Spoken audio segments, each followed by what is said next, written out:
Nadwi Islamic wise channel کے پیارے ناظرین، السلام علیکم ورحمۃ اللہ وبرکاتہ۔ میں امید کرتا ہوں کہ آپ لوگ خیر و عافیت سے ہوں گے۔ ناظرین، دل کی بہت ہی گہرائی سے آپ سے اپیل اور ریکویسٹ ہے کہ چینل کو لازمی سبسکرائب کر دیں، بہت مہربانی ہوگی اور اللہ تبارک و تعالی آپ کو اس کا بہتر بدلہ دے گا۔ تو ناظرین، ویڈیو شروع کرتے ہیں۔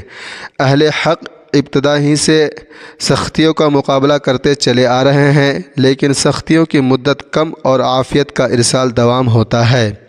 کسی کا اچھا اخلاق اور بڑا ظرف تعلق ختم ہونے کے بعد معلوم ہوتا ہے کہ جب تک تعلقات اچھے ہوں تو اس کا پسینہ بھی خوشبودار لگتا ہے، اور تعلقات خراب ہو جائے تو اس کا عطر بھی بدبودار لگتا ہے۔ رزق میں عیب نہ نکالو، پسند نہیں آئے تو مت کھاؤ۔ جو نعمتیں اللہ نے دی ہیں ان پر اللہ کا شکر ادا کرو، کیونکہ کسی کو یہ بھی نصیب نہیں ہے۔ خالق سے مانگو، اگر دے دے تو رحمت، نہ دے تو حکمت۔ مخلوق سے مانگنا ذلت ہے، اگر دے دے تو احسان، نہ دے تو شرمندگی۔ جس طرح شبنم کے قطرے مرجھائے ہوئے پھول کو تازگی بخشتے ہیں، اسی طرح اچھے الفاظ مایوس دلوں کو روشنی بخشتے ہیں۔ اس کنویں سے لوگ پانی پیتے رہتے ہیں جس کا پانی کبھی ختم نہیں ہوتا۔ لوگ پانی پینا چھوڑ دے تو کنواں سوکھ جاتا ہے۔ یہ اللہ کا قانون ہے، یہ بڑے راز کی بات ہے۔ عبادت کرتے ہو مگر لوگوں کو تکلیف دیتے ہو، صدقہ کرتے ہو مگر احسان جتلاتے ہو۔ اپنی نیکیاں ایسی تھیلی میں جمع نہ کرو جس میں سوراخ ہو۔ اپنی قیمت لوگوں کی نظروں میں مت تلاش کیا کرو، آپ کے لیے اتنا ہی کافی ہے۔ آپ کا رب آپ کو بہتر جانتا ہے۔ دنیا میں سب سے اچھا تحفہ وقت ہوتا ہے۔ اگر کوئی آپ کو وقت دیتا ہے تو اس کی قدر کرو، کیونکہ وہ اپنی زندگی کا پر دیتا ہے جو کبھی لوٹ کر نہیں آتا۔ جب تمہارے گھر رزق کی کمی ہو جائے تو اپنی بہنوں اور بیٹیوں کو دعوت پر بلایا کرو۔ اگر نسلوں میں سرداری چاہتے ہو تو کھلانے والی سوچ رکھو، کھانے والی سوچ نہ رکھنا، ورنہ غلامی عادت بن جائے۔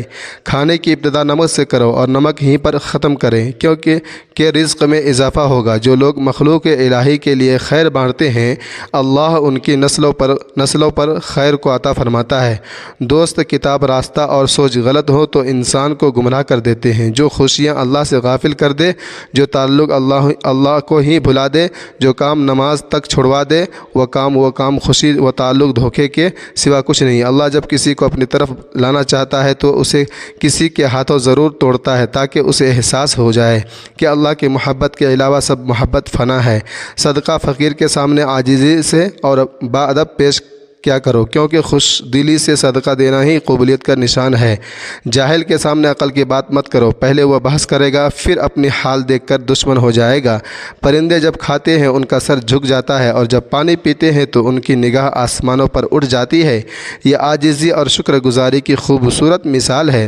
گرم عورت کی علامت اوپر والا خون باریک ہوگا، ٹھنڈی عورت کی علامت ہونٹ خوب موٹے ہوں گے، خوبصورت عورت کی علامت اس کا کان چپٹا ہوگا، خبیث عورت کی علامت منہ سے بدبو آئے گا۔ ناظرین، اگر باتیں اچھی لگی ہے تو ویڈیو کو سبسکرائب کر لیں اور ثواب کی نیت سے زیادہ شیئر کر دیں، اور اگلے ویڈیو تک کے لیے مجھے اجازت دیجیے۔ خدا حافظ۔